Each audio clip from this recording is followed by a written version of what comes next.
નમસ્કાર ખેડૂત મિત્રો આજે આપણે વાત કરીશું ચોળી પાક વિશે। ખેડૂત મિત્રો, ચોળી એ કઠોળ વર્ગનો ખૂબ જ અગત્યનો શાકભાજીનો પાક છે।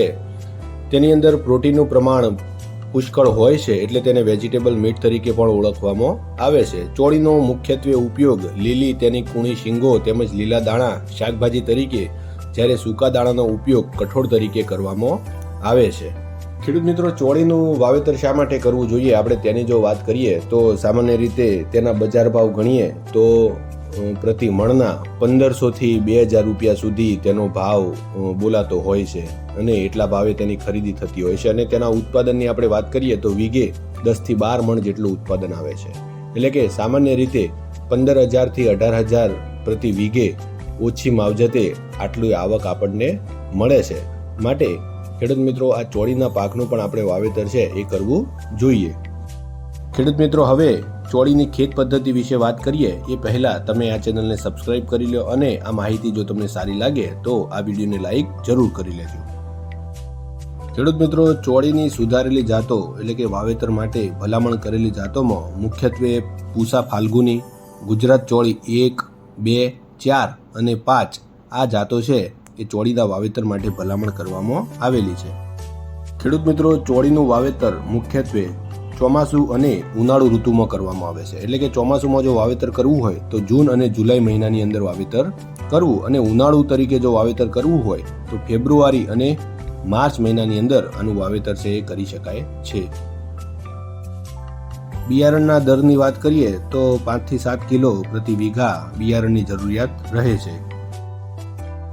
વાવેતરનું અંતર તો ખેડૂત મિત્રો, બે હાર વચ્ચે 17 થી 23 ઇંચ જેટલું અંતર રાખી અને વાવેતર કરવું, અને બે છોડ વચ્ચે 3 થી 6 ઇંચ અંતર રાખી અને વાવેતર કરવું।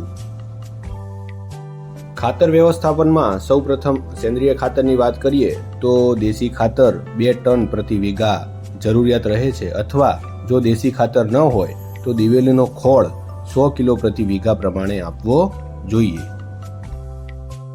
હવે ખેડૂત મિત્રો, રાસાયણિક ખાતરની વાત કરીએ તો ઓપ્શન 1 એટલે કે જો આપણા જોડે ડીએપી અને યુરિયા ખાતર હોય તો ડીએપી ખાતર વીઘે 20 કિલોની જરૂરિયાત રહે છે અને યુરિયા ખાતર વીઘે 2 કિલોની જરૂરિયાત રહે છે, અને ફક્ત પાયામાં જ ખાતર આપવાનું હોય છે।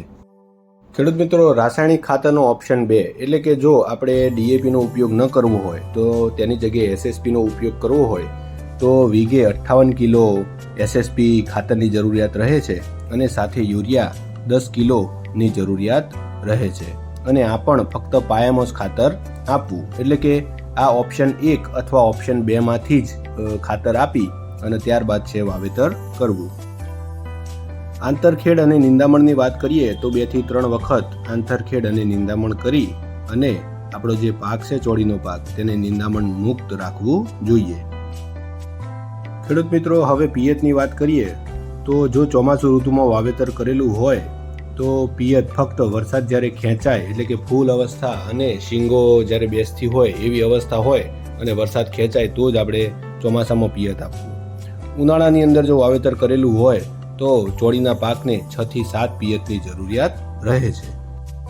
ખેડૂત મિત્રો, પાકવાના દિવસોની વાત કરીએ તો ચોળીનો પાક 75 થી 80 દિવસમાં તૈયાર થઈ જતો હોય છે, એટલે કે ખૂબ જ ઓછા સમયની અંદર આ કાપણી માટે તૈયાર થતો હોય છે।